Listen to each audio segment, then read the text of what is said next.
Vous ne pouvez pas parler de la crainte de Dieu sans la contemplation et la mise en pratique des lois, des ordonnances, des préceptes et des commandements. Merci beaucoup, chers téléspectateurs et téléspectatrices de la radio-télévision Intervient ce fois, fidèles de l'émission Prix du Salut.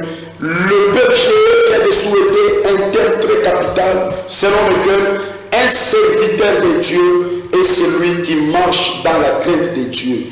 Quelle que soit ta tâche de l'église, quel que soit le ministère que tu as, quel que soit le temps que tu as, mais si tu ne marches pas dans la crainte de Dieu, tu n'es pas serviteur. Même si tu pries pour le malade, même si tu torches dans l'église, même si tu prêches comme nous, même si tu intercèdes, même si tu modères, faites très attention. Qui est serviteur de Dieu? C'est un grand terme qui va bénir toute le Lubumbashi, la province du Haut-Katanga, les grands Katanga. En tout cas, pour ceux qui ont des questions, des suppositions, des suggestions, envoyez-nous le message au travers les numéros qui est au bas de votre poste téléviseur et le berger va vous aider, il va vous éclairer. Papa, avancez s'il vous plaît. Voilà, gloire au Seigneur Jésus. Amen. Donc nous sommes en train de dire, il n'y a pas de crainte de l'éternel sans l'observation des commandements. C'est le premier point. Écrivez, il n'y a pas de crainte de Dieu sans l'observation des commandements. Jésus. Parce que regardez dans la Bible. Jésus. Et craindre Dieu, ce n'est pas fuir devant Dieu. La crainte envers Dieu est exprimée lorsque nous mettons en pratique ces déclarations. Jésus. Alléluia. C'est lorsque nous mettons en pratique ces déclarations. Parce que les déclarations de Dieu relèvent de la volonté de Dieu. Jésus. Celui qui veut connaître ce que Dieu veut, il doit être un lecteur de la Bible. Jésus. Parce que le cœur de Dieu se trouve dans les Saintes Écritures. Alléluia. Alléluia. Alléluia. Vous m'avez bien compris. Oui, papa. Le cœur de Dieu se trouve dans les Saintes Écritures. Vous ne trouverez nulle part la volonté de Dieu si ce n'est pas dans la Sainte Bible. Jésus. Il n'existe jamais. Donc un frère qui aspire à la crainte de Dieu devra être un frère qui est prêt à prendre la discipline de la lecture de la Bible couramment, avec une grande intensité. C'est comme ça que dit.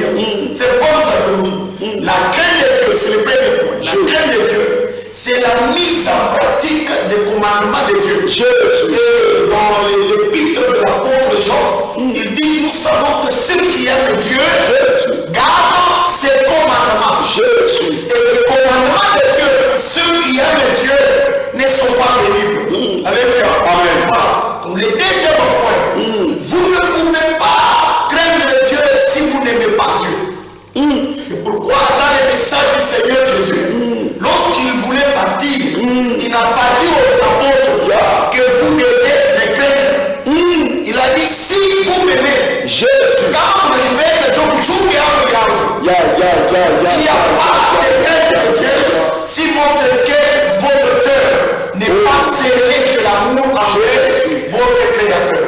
Donc cette affaire-là ne peut pas exister. Gloire au Seigneur. Amen. Voilà. Nous continuons. C'est pourquoi nous avons dit en conclusion, la Bible, on est dans le deuxième point.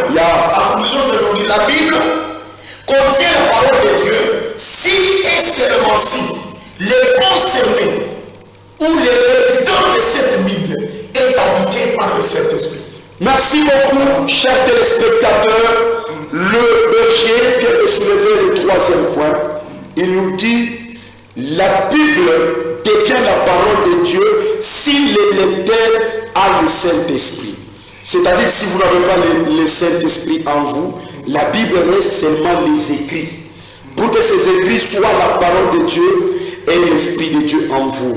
Qui est serviteur de Dieu? Papa, continuez. Gloire à Jésus. Amen. Voilà. C'est pourquoi vous voyez, il y a beaucoup d'interprétations erronées des versets bibliques. Jésus. Ces interprétations erronées, nous, on n'est pas étonnés de ça. Alléluia. On n'est pas scandalisés. Parce que dans les temps des apôtres, Jésus. il arriva un temps où l'apôtre Paul adresse une lettre à son fils Timothée. Il lui dit, l'Esprit dit expressement. Et dans les derniers jours, les hommes abandonneront la saine doctrine pour s'attacher à des doctrines de démons et à des esprits sélecteurs. La saine doctrine, ce sont les éléments qui constituent une image de la foi. C'est ce qu'on appelle la saine doctrine de Dieu.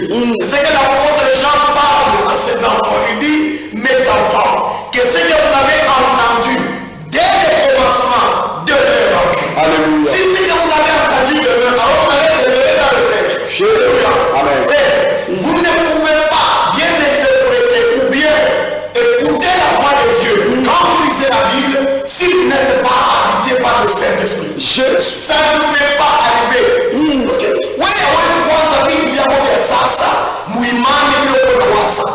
la foi n'est pas une réflexion.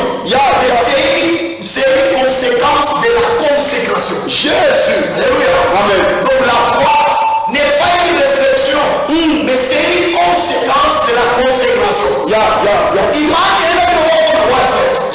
je veux que l'église marche comme ça. Je veux que les frères parlent comme ça. Non.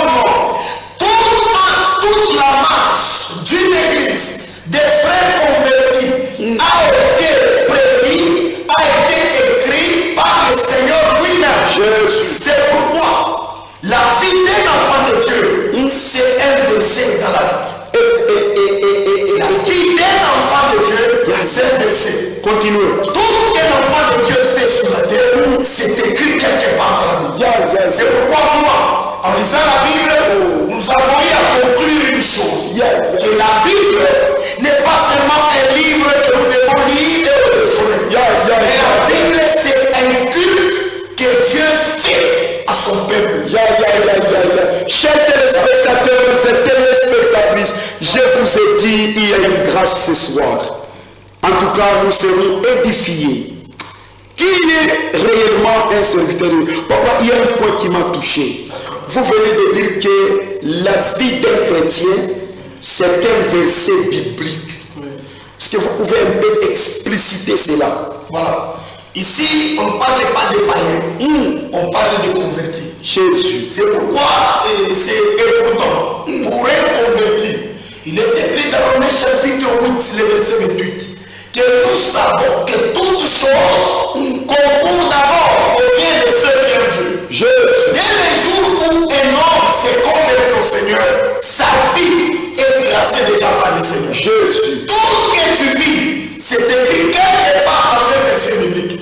Mais dans tout ça, la volonté de Dieu est élevée au point qu'il devait vivre dans la pureté. Jésus.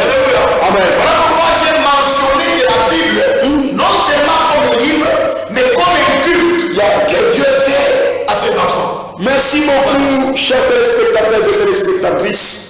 La Bible est un culte que Dieu fait à son peuple. En tout cas, envoyez-nous des messages, ne m'appelez pas, envoyez-nous des messages, des questions, on va vous répondre, on va vous aider n'appelez pas, envoyez-nous des messages. Nous sommes toujours là, je vous invite